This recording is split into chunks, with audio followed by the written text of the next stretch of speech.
Luck is what happens when preparation meets opportunity. Seneca. Let me ask you something. Why does it feel like some people just attract wins? They always stumble into the right job, the right partner, the right timing. Meanwhile, others, maybe even you, work just as hard, maybe harder, and still end up empty-handed. Is it just fate? A cosmic dice roll? Or is there a hidden science behind why the lucky keep winning? Think about that one friend who always seems to land on their feet. You know the type. They lose a job on Monday, and by Friday, they're suddenly in a new role, better pay, better hours. Or they meet someone at a random coffee shop, and months later it turns into the perfect partnership. It makes you wonder, are they just lucky? But here is the twist. Studies show lucky people actually behave differently than the rest of us. They notice patterns we miss. They act on small chances we overlook. They're not blessed by the universe, they're wired to win. And Seneca, a Roman philosopher who lived almost 2,000 years ago, saw this clearly. He didn't believe in luck as magic. He believed in a mindset, a way of moving through the world that turns chance into opportunity. Most people think luck is random. We picture it like a lottery. You either draw the winning ticket or you don't. And if you're unlucky, well, tough. Nothing you can do. But Seneca saw through this illusion. He argued that what we call luck is really just a mix of preparation, perception, and timing. Think about it. If opportunity knocks and you're not ready, it's wasted. But if you're prepared, even a small chance can change your life. Here's what people get wrong. Unlucky people tend to see themselves as victims of chance. They focus on what doesn't work, what went wrong, who had it easier. Lucky people? They scan the same environment and spot openings. They step forward when others freeze. It's not about cosmic blessings, it's about how you train your mind to see. And Seneca gives us the first clue with his sharpest line. Luck is what happens when preparation meets opportunity. Sounds simple, but hidden in that one sentence is a blueprint for why the lucky keep winning. So let's unpack it. Preparation, opportunity. 2 words, 1 formula. Seneca wasn't talking about obsessively planning every detail. He meant living in a way that keeps you ready mentally, emotionally, practically for when the world surprises you. It's like this. Imagine you've been dreaming of starting a business. Years pass, but you don't save, you don't learn, you don't build skills. Then one day someone offers you a chance to partner on a startup. To everyone else, it looks like an incredible opportunity. To you, it's terrifying. You're unprepared, so you pass. That's what bad luck looks like. Now flip it. You've been slowly preparing, reading, networking, saving a little here and there. When that same offer comes, you're ready. You step in. Suddenly, everyone says, wow, you're so lucky. But it wasn't random, it was the intersection of your preparation and timing. Seneca put it like this. Life, if well lived, is long. What did he mean? When you live with awareness, when you prepare yourself daily, you extend the reach of every moment. You multiply your chances of being in the right place at the right time. Here's a real-world example. Take job interviews. Research shows that people who get lucky breaks in interviews are often those who've practiced answering questions, done mock sessions, even rehearsed body language. The opportunity wasn't rare, the preparation was. And here is the kicker. Preparation doesn't just make you ready, it makes you see opportunities others miss. Think about it. A musician who's been practicing every day will notice when a bar owner casually says, "We're looking for live acts." To most people, it's just small talk. To the prepared musician, it's an opening. Preparation sharpens perception, and perception makes chance look like destiny. So when Seneca said, luck is what happens when preparation meets opportunity, he wasn't just giving a motivational soundbite. He was giving us the hidden science. Fortune follows the prepared. Here's a thought that hits hard. Most of us aren't unlucky, we read just wasting time.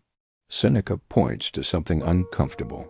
It's not that life doesn't give us enough chances. It is that we spend so much of our attention in the wrong places that we miss them. Think about scrolling. Hours vanish into your phone. Or overthinking, rehashing old arguments, reliving bad memories. That's time stolen. And when an opportunity does appear, you're distracted. Here's where the lucky people pull ahead. They don't waste as much. They cut distractions. They use the minutes most of us throw away, which means they're sharper when luck arrives. Take this example. Imagine two students. One studies consistently for months. The other crams at the last second. On exam day, the professor hints at an essay topic that wasn't expected. The first student smiles, they're ready. The second, panic. Same opportunity. Two different outcomes.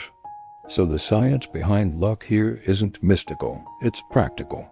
It's about conserving time and focus, so when something unexpected comes, you actually have the bandwidth to catch it. Let me throw a question at you. How many chances have you missed because you were too tired, too distracted, too scattered to even notice them? Seneca warned us, while we wait for life, life passes. That's the paradox. People keep waiting for a big break for life to get lucky, but while they wait, life keeps slipping away. Lucky people don't wait. They act, they prepare, they look around. And here's the pattern interrupt. What if you stopped thinking about luck as something you receive and started thinking of it as something you protect? Protect your time, protect your focus, protect your readiness. Because in Seneca's formula, the biggest thief of luck isn't bad fortune, it's wasted life. A gem cannot be polished without friction, nor a man perfected without trials. Seneca. Here's the second big mistake about luck. People think it means smooth sailing, that the lucky escape hardship. But Seneca flips that idea. He says luck and struggle are actually connected. Why? Because challenges prepare you. Every obstacle sharpens you for the next opportunity. Without trials, you don't see, you don't learn, you don't get ready. Let me put it simply. Unlucky people avoid discomfort. They quit when things get messy. Lucky people? They stay in the friction. They take the hit, learn, adapt. And when the next door cracks open, they're stronger, sharper, quicker. Example. Picture two entrepreneurs. Both launch a business. The first one quits after the first setback. The second one keeps grinding, learns from the failure, adjusts. A year later, an investor hears about them. Who do you think the investor picks? The one who's been polished by trials. To outsiders, it looks like a lucky break, but really, it's earned friction. And you might be wondering, wait, are you saying we should want problems? Not exactly. Seneca didn't romanticize suffering, but he argued that trials are unavoidable, so you might as well use them. Each challenge builds readiness. Each scar makes you sharper.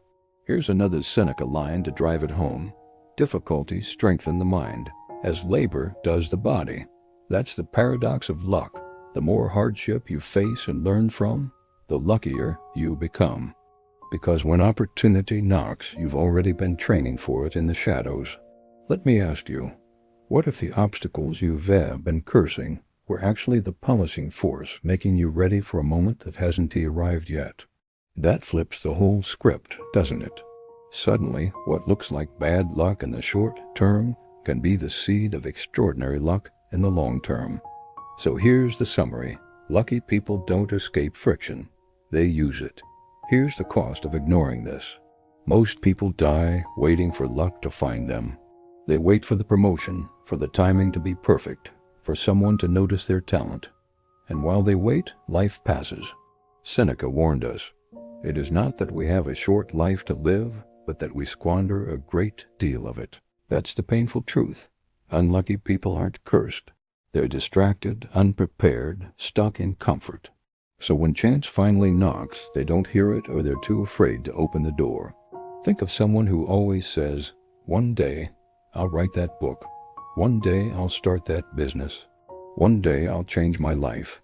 Then the years slip by. And one day never comes. That's not bad fortune. That's wasted fortune. And it hurts because we've all seen it. Maybe in someone close to us. maybe even in ourselves. Opportunities walked right past us not because they weren't there, but because we weren't ready.